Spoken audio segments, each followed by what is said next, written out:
હમણાં ભાઈ પ્રતાપદાન બાપાએ વાત સરસ કરી, પણ સાલું સંગીતમાં હું પૂરી સમજ્યો નહીં, પણ થોડીક ઝાંખી થઈ એટલી કરી દઉં. બારોટ દેવનો જ ઇતિહાસ છે એનો, કે પોતે કમાવા માટે કે બહાર બીજા રાજ્યમાં ગયેલા ને એના પત્ની અહીંયા હતા ને દેવર અહીંયા હતા, અને કોઈ એવી વાત કરી, એવી કંઈક વાત છે ને અહીંયા બનેલી સતીની ઘટના છે, સતીમાની, અને કોકે એવી દેર પોજાઈની કંઈ વાત કરીએ છે, અને એ વખતે એ પાસે આવ્યા ને આવી વાત થઈ. તેથી સતી જોગમાયા એમ કહેવાય છે કે બારોટની દીકરી આમ ધગધગતા અંગારાનો ખોબો ભર્યો હતો કે હું સાચી છું એનું પ્રમાણ તમારે જોવું છે ને. એ ખોબો ભર્યો અને ખોબો ભરીને દેરની કોઈ વાતું કરતું હોય તો આલ્યો દેવરજી કરીને પોતે હાથમાં લીધા ખોબો ભર્યો અગ્નિનો, અને પછી દેવરને દીધો ને એને પસેડીમાં ઝીલી લીધા. એમાં કાણું પડે તો અમારી જોગમાયા લાજે, ભલા માણસ અમારી પવિત્રતા એમનેમ હોય. આવા સતીઓ અહીંયા દર્શન કરી આવી જજો. નેત્રોપેથીમાં નહીં જવું પડે, મગજના ઓલા ડૉક્ટર પાસે નહીં જવું પડે, કારણ કે આ આપણી જે આ જે શક્તિ આપે છે ને, એ તો ઉર્જાની અનુભૂતિ થઈ હોય એને જ ખબર હોય. એ ભગવતીની તાકાત છે. એટલે એ થોડી બધાની વાતો મેં કરી છે, પણ એક પ્રસંગ અહીંયા છેલ્લો પ્રસંગ મારે એટલે કહેવો છે કે દીકરીઓ, વધારે હું દીકરી ઉપર એટલે બોલું છું કે એમની જવાબદારી બહુ મોટી છે, બહુ મોટી જવાબદારી છે. એટલા માટે આ વાત છેલ્લો દીકરીની વાત આવે એટલે મને ફરમાઈશ છે. એટલે ઝવેરચંદ મેઘાણી અને ભગત બાપુ અમારા કવિ કાગ ગાંડીગીરમાં તુલસી શ્યામની પાસે ખજૂરીનો નેહ, અને ખજૂરીના નેહમાં મહેમાન થયેલા. હાંજનું ટાણું, ચારણના કોઈ બાળકો છે એ કાનિયું વગાડે, કોઈ ભાવ ગાય છે, કોઈ છંદો બોલે છે, કવિતો બોલે છે. ઝવેરચંદ મેઘાણી કાગ બાપુ ઢોલિયા ઉપર બેઠા, ભેહું દોવાણી તાહળિયું દૂધની ભરીને આપી. મેઘાણીએ જે આમ તાહળી હાથમાં લીએ, જળવજળ આમ અંધારું થવા માંડ્યું છે. એમાં ઓસિંતાનો એક ડાલામાં તો હાવ જોકમાં પીડ્યો ને ભડકાવીને આમ હામું એમ ભાળે એમ ગાયની વાછડીને પછાડી. ઝવેરચંદ મેઘાણી કાગ બાપુ બધા આમ જોઈ રહ્યા, હાથમાં દૂધની તાહળીઓ ભડાંગ દઈને વાછડીને પછાડી. પછાડતાની હારે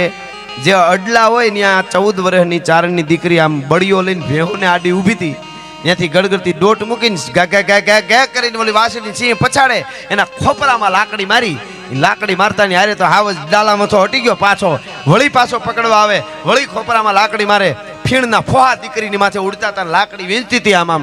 હીરબાઈ નામની ચારણની દીકરી ઝવેરચંદ મેઘાણીના હાથમાં દૂધની તાહળી બેઠી ધ્રુજવા કે હા આવડી દીકરી 14 વર્ષની જો સિંહના ખોપરામાં લાકડી મારીને વાછડીને મુકાવી લેતી હોય, મારે દૂધ ન પીવાય, મારે ગીત લખવું છે. ઝવેરચંદ મેઘાણી લખે છે, મને ફરમાઈશ આવી એટલા માટે. તોય હાવજ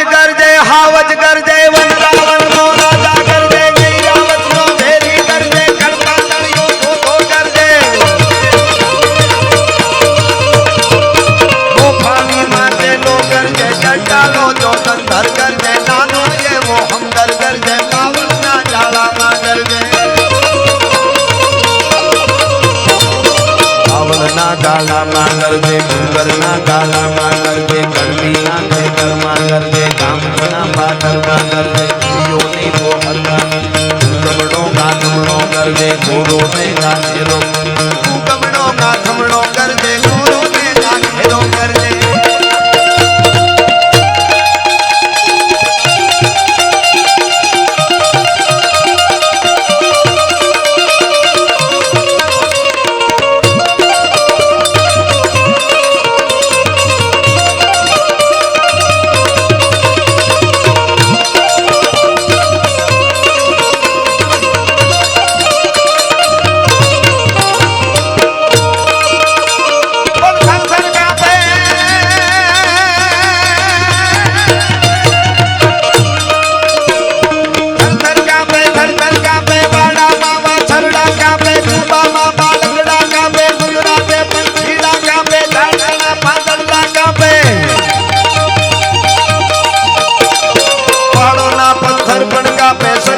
ના જળપણ કાપે જળતે સૌએ કાપે. દાદા ભાડે ડુંગર જાણે, દાદા ભાડે જોગી જાણે, પાવગાડે રાજાનું દ્વારું ગાડે, પરસી સરખા દાંત લાવે, રચરચ કરતો ટીવી લાવે.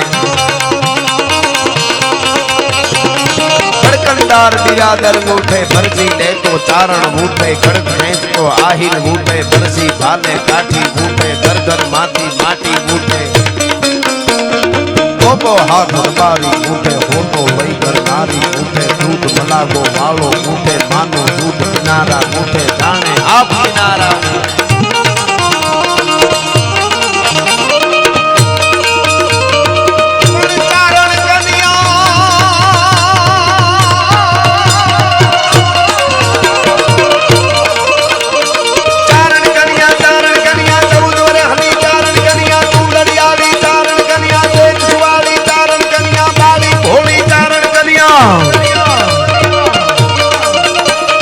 लाल हिंगोली चारण कन्या जगदम्बा जी चारण कन्या पासड़ दौड़ी चारण कन्या आगे दौड़ी चारण कन्या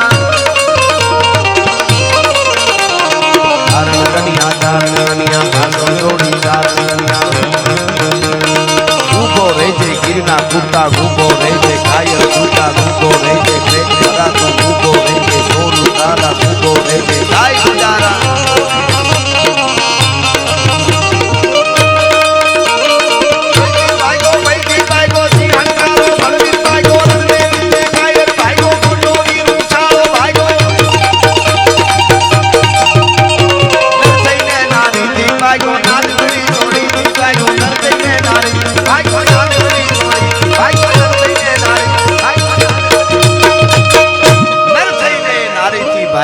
નાનકડી સોડી થી ભાગ્યો આ આપણું સાહિત્ય છે આ આપણી વાતો મેઘાણીનું આ ગીત અને દરેક જનેતાઓ દીકરાને એમ કહેતી હોય છેલ્લે આ કડી કઈ મારા શબ્દોને વિરામ આપું છું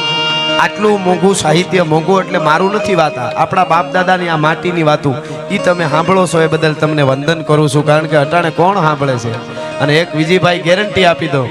કે તમે ટીવી જોવો પોણી કલાક તમે મોબાઈલમાં યુટ્યુબ જોવો કોઈ ફેસબુક જોવો પોણી કલાક તમે જોવો તો એક કઈક વસ્તુ બાપ ને દીકરી ભાઈ ને બેન બેઠા હોય અને હારે જોવે એકાદા નવળું જોઈ જવું પડે એવું પોણી કલાક નો થાય તો આવે એક જ અમે આ ડાયરા એવા રાખ્યા છે બાપ ને દીકરી ભાઈ ને બેન હારે બેહીને સાંભળી કે ભલા માણસ એનું અમને ગૌરવ છે ભલા માણસ હા એટલે આ કડે કે આજ માતા લેતી હવે આજ માતા લેતી ચૂમિયું રે શિવા હવે જીલજે બેવડ ગાલ શિવા બેટા જીલજે બેવડ ગાલ કારણ કે તેદી તારા મોઢડા માથે ઓલી દુઆદાર તોપ મંડા છે તેદી તારા મોઢડા માથે અને ઓલી દુઆદાર છે હાલડા આખા વર્લ્ડમાં છે આપણે છે એવું નથી પારસીમાં છે ઇંગ્લિશમાં છે ચાઇનીઝ ભાષામાં છે વર્લ્ડના હાલડા સંભાળજો એમાં એમ લખ્યું માએ દીકરાને એમ કીધું મોટો થઈને કેવી રીતે પૈસો કમાવો કે રોગ કેવી રીતે જમાવો કેવી રીતે પૈસાને હાચવવો કેવી રીતે શરીરને હાચવવું આવું દુનિયાની માએ કીધું એક જ ભારતની જનતાએ કીધું તેદી તારા મોઢડા માથે અને ધુઆધાર તોપ મંડાશે મરવાની વાત આ દેશની જનતા જ કરે બાકી કોઈ નો કહી છે તેદી તારા મોઢડા માથે તો ઈ આપણી ભારતીય પરંપરા છે ઈ પરંપરા જાળવી જ્ઞાતિ જાતિવાદ ભૂલી એક થઈ અને ધર્મોત્સવ આવા ઉજવતા રહીશું તો માં જગદંબા માં વેડાય ભોળિયો નાથ જગદંબા બળિયાવીર હિતળામાં રામોપીર હનુમાનજી મહારાજ ભોળોનાથ સિકોતેરમાં વાણવટીમાં આ બધી જોગમાયાઓ છે